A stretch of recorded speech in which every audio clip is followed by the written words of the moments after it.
Hello guys. तो guys आज हम बात करने वाले हैं एमसीयू के उस पॉसिबल फ्यूचर विलन के बारे में जो फेज़ 5 में थॉर 5 के लिए मेन विलन बन सकता है। गाइस मार्वल के इस विलन का जन्म एसगार्ड के राजा बॉर ब्यूरसन और जायंटेस बेस्ला के घर हुआ था और ये ओडिन का बड़ा भाई है। कल की यंग एज में जब अर्थ को एशम के नाम से जाना जाता था तब कल पर जायंट्स ने हमला कर दिया था और उसे चोटी से नीचे फेंक दिया था, जिसमें उसकी ज़्यादातर हड्डियाँ टूट जाती हैं और वो प्यास से तड़पता रहता है। यहाँ से वो रेंगते हुए जायंट्स के घर पहुँच जाता है जहाँ सभी जायंट्स सो रहे होते हैं। वहाँ वो एक जायंट को छोड़कर सभी का खून पी लेता है जिससे सभी जायंट्स मर जाते हैं और वो एक बचे हुए जायंट के लिए खून से मैसेज लिखता है कि हम गॉड्स आसमान में नहीं रहते, हम यहाँ अर्थ पर रहते हैं और तुम यहाँ हमारी खुशी के लिए ही रहते हो। कल के इस मैसेज से आखिरी जायंट में डर पैदा हो जाता है और यहाँ से वो गॉड ऑफ फियर बन जाता है। कल के अपने घर एसगार्ड लौटने के बाद वहाँ एक हरी आंखों वाली लड़की उसे देखती रहती है। धीरे धीरे कल के अंदर उस लड़की के लिए फीलिंग्स आ जाती हैं, लेकिन जैसे ही कल ठीक होता है वो लड़की वहाँ से गायब हो जाती है जिससे कल दुखी हो जाता है। इसके बाद एसगार्ड के राजा बॉर की मौत हो जाती है और क्योंकि कल बॉर का सबसे बड़ा बेटा था इसलिए वो राजा बनने का डिसीजन ले लेता है और अपने छोटे भाइयों ओडिन, विली और वे को अपनी काउंसिल में रख लेता है। हालांकि कल अपने वादे को तोड़ देता है और अपने यूजफुल लोगों को अपनी काउंसिल में रख लेता है। इसके बाद कल अपने ड्रॉमर और अपनी काउंसिल के यूज से सभी 9 रेल्स में डर फैलाना शुरू कर देता है। कल के भाई उसके द्वारा फैलाए गए डर को रोकने की कोशिश में एशम पहुंच जाते हैं, लेकिन कल उन्हें रोकने आ जाता है और उसे राज करने देने के लिए कहता है, जिसके बाद वो उन्हें वापस एसगार्ड जाने को भी कहता है। कई सेंचुरीज तक कल एशम पर राज करता रहता है और डर फैलाता रहता है, लेकिन अब उसके भाई उसे रोकने आ जाते हैं और चेंबर में घुसने के लिए ओडिन कल के सभी फॉलोअर्स को मार देता है। कल वहाँ के मेन चेंबर में बंद था और तब उसे पहली बार डर का एक्सपीरियंस फील होता है। जैसे ही ओडिन मेन चेंबर में एंटर होता है कल डर जाता है और ख़ुद को समझाता है कि ओडिन उसे नहीं मारेगा क्योंकि एंशिएंट रूल्स में उसे ऐसा करने नहीं देंगे। इतने टाइम में कल अपने भरोसेमंद लोगों को वहाँ से दूर भेज देता है और अब ओडिन कल के बिल्कुल पास आ चुका था, लेकिन वो जानता था कि वो कल को नहीं मार सकता और क्योंकि वो उसे नहीं मार सकता था इसलिए वो उसे हराकर ओशन की गहराइयों में बंद कर देता है।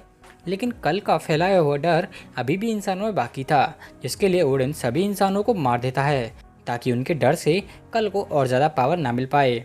इसके बाद ओडिन एशम को मिडगार्ड नाम दे देता है, जिसे हम अर्थ के नाम से भी जानते हैं, और जो लोग कल के बारे में नहीं जानते थे ओडिन उन्हें भी जिंदा छोड़ देता है। कई हज़ारों सालों बाद कल की एक बेटी एक बार फिर कल को आज़ाद कर देती है। कल अब काफ़ी बूढ़ा और कमज़ोर हो चुका था और अब उसे सरपेंट बुलाया जाता था।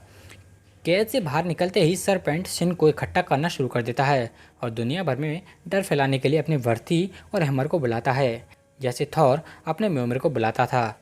कल के वर्थी काफ़ी हद तक शज़ाम मूवी के विलन जैसे थे जो दूसरों के डर से और ज़्यादा पावरफुल हो जाते हैं, और इन सभी की तरह कल इन सभी के यूज़ से दुनिया में डर और तबाही फैलाता है और इस तबाही और डर से सरपेंट और ज़्यादा पावरफुल होता जाता है, जिससे वो अपने आप को फिर से यंग वर्जन में बदल देता है। अपना यंग वर्जन मिलने के बाद सरपेंट एंटार्क्टिका को डार्क एसगार्ड में बदल देता है, और जैसे इसके नाम से क्लियर है कि ये एसगार्ड का ही एक डार्क वर्जन है और इसमें हेमडल का भी हज़ारों आंखों वाला एक डार्क वर्जन था। डार्क एसगार्ड का पता लगते ही सरपेंट को रोकने के लिए थॉर अर्थ पर आ जाता है और हेमडल की तरह उसका डार्क वर्जन भी सरपेंट को थॉर के बारे में वार्न कर देता है, जिसके बाद सरपेंट थॉर से लड़ने के लिए अपने वॉरियर्स को भेज देता है।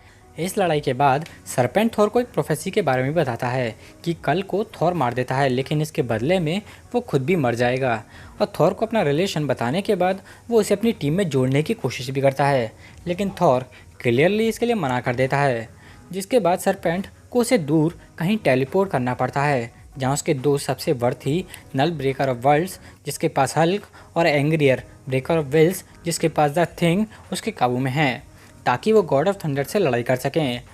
थॉर को टेलीपोर्ट करने के कुछ टाइम बाद सरपेंट एवेंजर्स पर हमला कर देता है और वो आसानी से एवेंजर्स को हरा भी देता है, और जैसे मैंने पहले बताया था कि उसके पास इतनी स्ट्रेंथ है कि वो आसानी से कैप्टन की शील्ड को भी तोड़ सकता है, और वो यहाँ ऐसा करता भी है।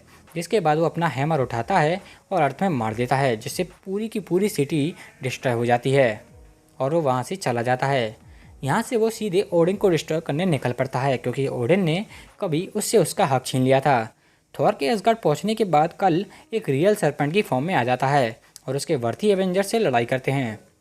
बैटल के लास्ट में थॉर ओडिन स्वॉर्ड से कल को मार देता है, लेकिन ये उसके लिए रैग्नारोक बन जाता है और प्रोफेसी के अकॉर्डिंग आखिर में वो अपने फादर के हाथों में मारा जाता है। लड़ाई के एक दिन बाद जहां एवेंजर्स थॉर के फ्यूनरल की तैयारी करते हैं, वहीं ओडिन अपने भाई की बॉडी अपने महल में ले जाता है और बाकी सभी एसगार्डियंस को बाहर निकाल देता है। वो खुद को अंदर बंद कर लेता है ताकि वो अपने भाई की बॉडी को टाइम के एंड तक प्रोटेक्ट कर सके, और इसलिए वो खुद को थॉर की मौत का जिम्मेदार भी मानता है। या और जैसा कि मैंने अपनी पिछली वीडियो में बताया था कि जीन फोस्टर थॉर का हैमर उठा लेती है, जिससे ओडिन और कल दोनों नाराज़ हो जाते हैं और ओडिन कल को उसे मारने भेजता है। और थॉर की फर्स्ट मूवी की तरह ओडिन वहाँ पर डिस्ट्रॉयर को भेजता है, लेकिन थॉर और फ्रिया अपनी एक फीमेल वॉरियर्स की आर्मी बना लेते हैं और उसे हरा देते हैं। और क्योंकि ओडिन और कल कॉमिक्स में दोनों ही जेन फोस्टर थॉर पर हमला कर चुके हैं, लेकिन ओडिन तो मारा जा चुका है, लेकिन कल अभी भी दिखाया जा सकता है। इसलिए हम कह सकते हैं कि थॉर 5 में जेन फोस्टर थॉर के खिलाफ कल बॉर्सन आ सकता है, जो कि जेन फोस्टर थॉर के लिए बहुत ही ज़्यादा इंपॉर्टेंट विलन बन सकता है। सो गाइस, आज की वीडियो में बस इतना ही। अगर आपको मेरी ये वीडियो पसंद आई तो इसे एक लाइक, चैनल को एक बार सब्सक्राइब और इसे हज़ारों बार शेयर करना ना भूलें।